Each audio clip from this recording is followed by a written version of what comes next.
বিয়ের 6 বছর পরে এই প্রথম আমি আমার শ্বশুর আব্বার কাছ থেকে 500 টাকা ঈদ বোনাস পেয়েছি। আচ্ছা বুঝলাম খালাম্মা, আপনি বিয়ের 6 বছর পর সালামি পাইছেন 500 টাকা, কিন্তু এটা নিয়ে কেন রিলস বানাতে হবে? আর এই রিলস বানিয়ে আপনার শ্বশুরকে সম্মান দিচ্ছেন নাকি লজ্জা দিচ্ছেন? শ্বশুর আব্বার কাছ থেকে 500 টাকা ঈদ বোনাস পেয়েছি। একটাবার ওনার শ্বশুরের দিকে তাকিয়ে দেখেন উনি অনেক আপসেট হয়ে আছে, আর মনে মনে ভাবতেছে কেন যে টিকটকার পুলার বউ বানাইলাম।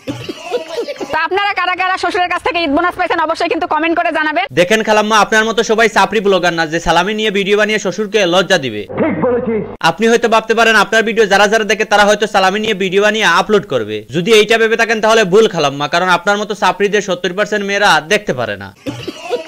আজকে কথা বলতে যাচ্ছি আজমিরাকে নিয়ে, উর্ফে ব্রয়লার মুরগি। আবে সালে। ও সরি মানে বিখ্যাত ব্লগার যে কিনা একটা গাড়ি নিয়ে 5000 রিলস আপলোড করছে। নোংরা হাত দিয়ে আমার গাড়ি পরিষ্কার করতে আমার গাড়িতে আবার নোংরা হয়ে যাবে। বাইগান। ওই যে বলে না গ্রামের চাচাতো বোন যখন গাড়ি কিনে, বাজারে এত পরিমাণ ভিড়। তোমরা হয়তো ভাবতেছো একটা সাপরি ব্লগার কিভাবে গাড়ি কিনে নিল, মানে গাড়ি কোথায় রাখবো সেই চিন্তা করে পারতেছি না। দেখ ভাই, এসব গাড়ি তুমিও কিনে নিতে পারবা, শুধু একটা বিয়ে করতে হবে। আর আমার শখের গাড়িটা দেখ। আর বিয়ের পর বউকে দিয়ে বউ বিজনেস করবা, আশা করি তুমিও 3-4টা গাড়ির মালিক হয়ে যাবা।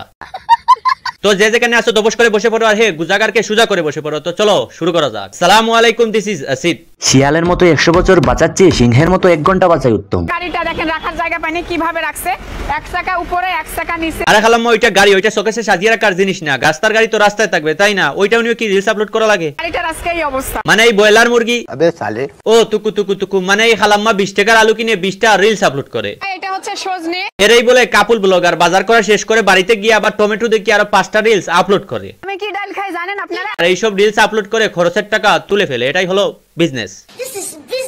বিশ্বাস করেন ভাই, যেখানে যায় ওইখানে রিলস বানায়। আমি চিন্তা করতেছি বাসর ঘরে রিলস কি আপলোড করছিলেন খালাম্মা? দেখো ভাই, কবি বলেছিলেন পৃথিবীতে তারাই সুখী যাদের কোনো লজ্জা শরম নেই, আর বাংলাদেশে তারাই সুখী যারা টিকটকার। বিশ্বাস করেন আমার সব থেকে খারাপ লাগে তাদের জন্য যারা বউ দিয়ে বিজনেস করে, যারা বউকে পরপুরুষের সামনে ছেড়ে দিয়ে রিলস আপলোড করায়। তাদেরকে আর যাই হোক পুরুষ বলে না, পুরুষ নামের কলঙ্ক। ঠিক বলেছিস। বিশ্বাস করেন ভাই, আমি এই ব্রয়লার গরুকে দিয়ে ভিডিও বানাইতাম না, শুধু এই একটা রিলস থেকে খারাপ লাগলো। শ্বশুর আব্বার কাছ থেকে 500 টাকা ঈদ বোনাস পেয়েছি। শ্বশুরের কাছ থেকে 500 টাকা সালামি পেয়ে হেসে হেসে শ্বশুরকে অপমান করলো। এই প্রথম আমি আমার শ্বশুর আব্বার কাছ থেকে 500 টাকা ঈদ বোনাস পেয়েছি। মানে খালাম্মা, আপনার কি বিন্দু পরিমাণ কমন সেন্স নেই যে একটা মানুষ এতদিন পর আপনাকে 500 টাকা দিচ্ছে, সেটা আবার রিলস বানিয়ে বলতে হবে যে আমার শ্বশুর আমাকে 500 টাকা দিচ্ছেন? 500 টাকা ঈদ বোনাস পেয়েছি। মানে একটাবার কি ভাবলেন না এই রিলসটা আপলোড করা কি আপনার ঠিক হচ্ছে? কিন্তু এদেরকে যতই বুঝাই না কেন এরা কিন্তু বুঝবে না, কারণ এরা কাপুল ব্লগার। এদের মাথার মধ্যে বেইন থাকে না, হাঁটুর নিচে বেইন থাকে, হাঁটুর নিচে। শুনেন খালাম্মা, আবার যখন ভিডিও বানাবেন ভালো করে একটু চিন্তা ভাবনা করে ভিডিও বানাইয়েন। আপনার এই ভিডিও থেকে জাতি যেন কুশিক্ষা না পায়। ঠিক বলেছিস। তো যাই হোক, আজকের মতো এখানে বিদায় দিয়ে দিচ্ছি। তোমরা যারা নতুন ফটাফট সাবস্ক্রাইব করে ফেলো। এটা আমার নতুন চ্যানেল, পুনুর চ্যানেল, সানডে চলে গেছে 20,000 সাবস্ক্রাইবার সহ। তো কিছুই করার নাই, নতুন চ্যানেল।